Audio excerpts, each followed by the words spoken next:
Scientists say Earth is in the grip of the 6th mass extinction. Animals and insects are dying out at rates of up to 1,000 times the natural average, and it's all due to human activity. Now, 30 years ago, the Chernobyl nuclear power plant in Ukraine exploded, leaving a radioactive and chemically toxic hotspot. Wildlife was all but wiped out. Humans were evacuated, but in spite of life-threatening ionizing radiation, Chernobyl's wildlife is thriving.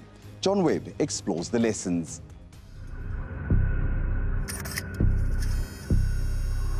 I think the question is, what will the world look like in 2050? It is our choice. It is purely our choice. These people came together in May this year to hear about an unfolding crisis.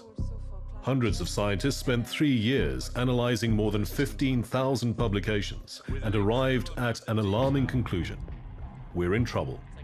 Up to 1 million animal and plant species are at risk of vanishing forever in what's known as a mass extinction. There have been others, but what makes this one different is that this time, it's our fault. We ignored the warnings of 30 years ago.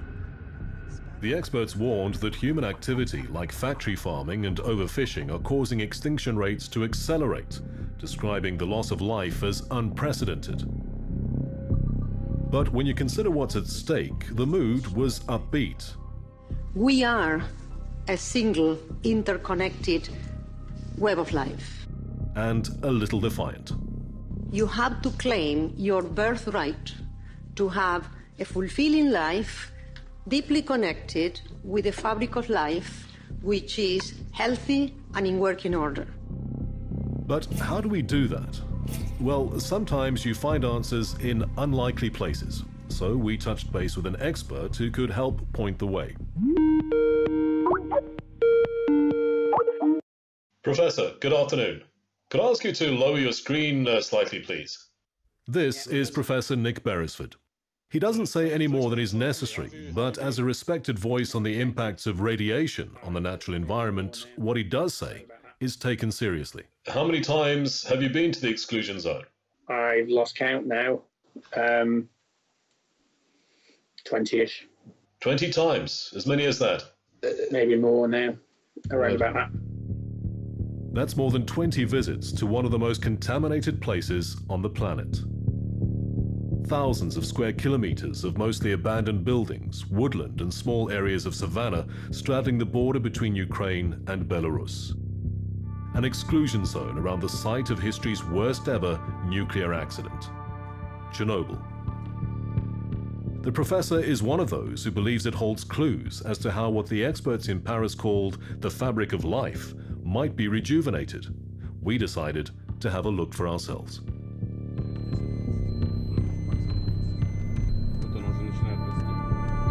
That's a Geiger counter warning us of increasing radiation levels in the area we're driving through.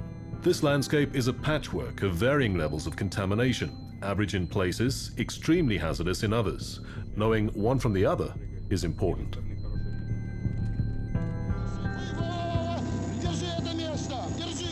At the time of the accident, Ukraine was part of the Soviet Union, and Moscow had a grand plan for Chernobyl, to build a mega nuclear facility.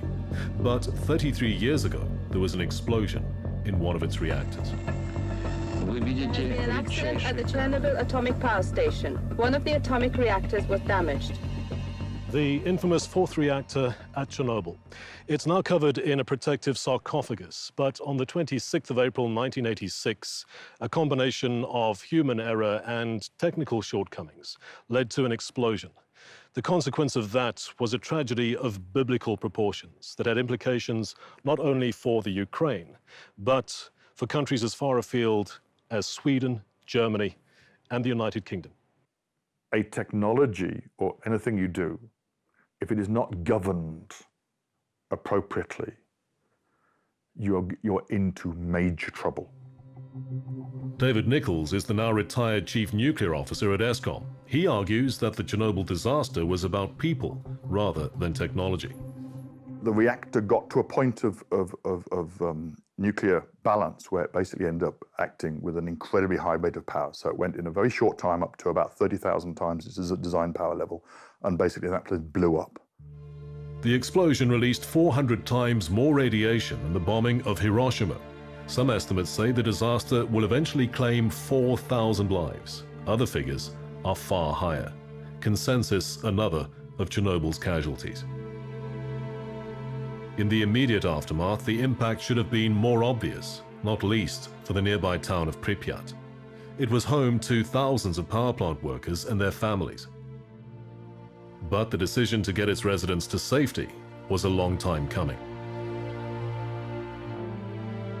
Bizarrely, when you consider that the lives of 50,000 people hinged on the decision, it was only decided to evacuate Pripyat 36 hours after the Chernobyl disaster. But when it eventually got underway at 2 o'clock on the afternoon of the 27th, it took just 3 hours to empty this city. 3 decades later, Pripyat is a town frozen in time. It stands as a monument to Soviet ambition and a memorial to its failures. Dozens of gas masks at a local school, a sign that possible tragedy had at least been considered. The Fun Fair, a place for young families to build memories, now throbbing with radioactivity.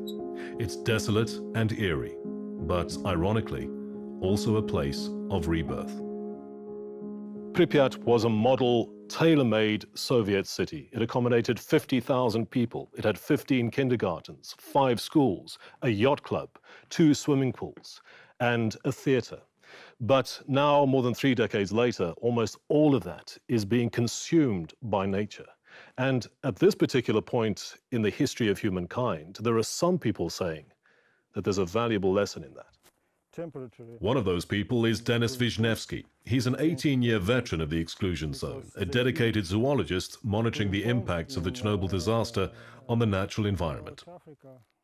Just how dedicated is demonstrated by something deemed important enough to pause our interview for. And they don't avoid what? There is swamp. Here, in the overgrown remnants of Chernobyl's cooling ponds, a sighting of swans is worth the interruption. Like hundreds of other species, the swans appear to be flourishing in an area that 3 decades earlier they tended to avoid. Why? Because high level of agriculture, transformation territory, plus urbanization. They built a new Pripyat, new town, new town with infrastructure, roads, etc. Plus they built Chernobyl nuclear power plant. But after accident, everything changed. In 1988, 2 years after the accident, this entire area was declared a nature reserve. Sure, it's a nature reserve unlike any other, but even by South African standards, it's still a significant size. If you take into account the area in neighboring Belarus, 4,600 square kilometers. That's close to 3 times the size of the Johannesburg metro. It's 4,600 square kilometres for the exclusion zone, but if you look at a map, it actually also borders other nature reserves. So as a total, it's probably, I guess it's the largest nature reserve in Europe. We've had cameras over quite a lot of the area, wildlife trap cameras. So I think we've got a good idea on what the wildlife levels are as a whole. And somehow, in this place of lonely roads, abandoned buildings, and rusting freshwater ports, what might be considered mundane anywhere else becomes, well, quite spectacular. These are 𝗀𝗏𝗀𝗃 horses. Extremely rare, their numbers are not significant, but they're here, fighting on. And Professor Beresford's motion cameras installed across the exclusion zone provide more evidence of arguably the most remarkable consequence of this man-made catastrophe. Wildlife is thriving. More horses, lynx, wolf, wild boar, the young, the old, the curious. And none appear to be suffering the effects of radiation. On the whole, what you can see, yes, they look quite healthy. And as I say, in some instances, we know they're having a long life. Does that surprise you? No. It doesn't necessarily mean there are no effects of radiation either. In fact, research on the impacts of this toxic environment is continuing. But if there have been severe mutations, it's likely nature has found its own solutions. When I catch a mouse or fish from cooling pond, what we catch? We catch winners. Winners, that's animals that those grow up in this ecological situation. If animals with two heads, it's a big problem for long life.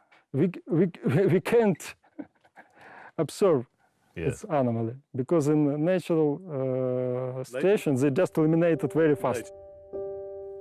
Ironically, studies looking into the effects of radiation on plants and animals arrived at conclusions that reveal more about us than they do about the wildlife. Every study they looked at, every data they looked at was dwarfed by the impact of removing human beings from the environment. That dwarfed any other change. That taking human beings out of the environment did more to change, more positive good for the wildlife. So it might not be especially scientific, but there is something to learn from this place. Do you think that Chernobyl provides a lesson for humankind? Undoubtedly. We've actually got a proposal in at the moment looking at rewilding, because rewilding is a big issue worldwide nowadays. Anything, I don't know, blunter than that, Professor? A consequence of the accident was to remove the biggest stressor on wildlife: people. And that is arguably Chernobyl's most profound lesson, at least when it comes to its impact on nature. The biggest threat isn't radiation, it's us. Perhaps the best thing that can be said about Chernobyl is that it had honorable intentions to provide people with electricity. Accidents are one thing, but what is far less forgivable is when the devastation we cause is done on purpose. Over the years, Carte Blanche has seen firsthand the deliberate destruction of the natural environment. So, whether by accident or design, perhaps we shouldn't be surprised that we've now reached a tipping point. And by the time we made our final pass through Chernobyl's radiation detectors, it was clear that at least part of the solution is not only providing the space for nature to flourish, but making a concerted effort to just stay away.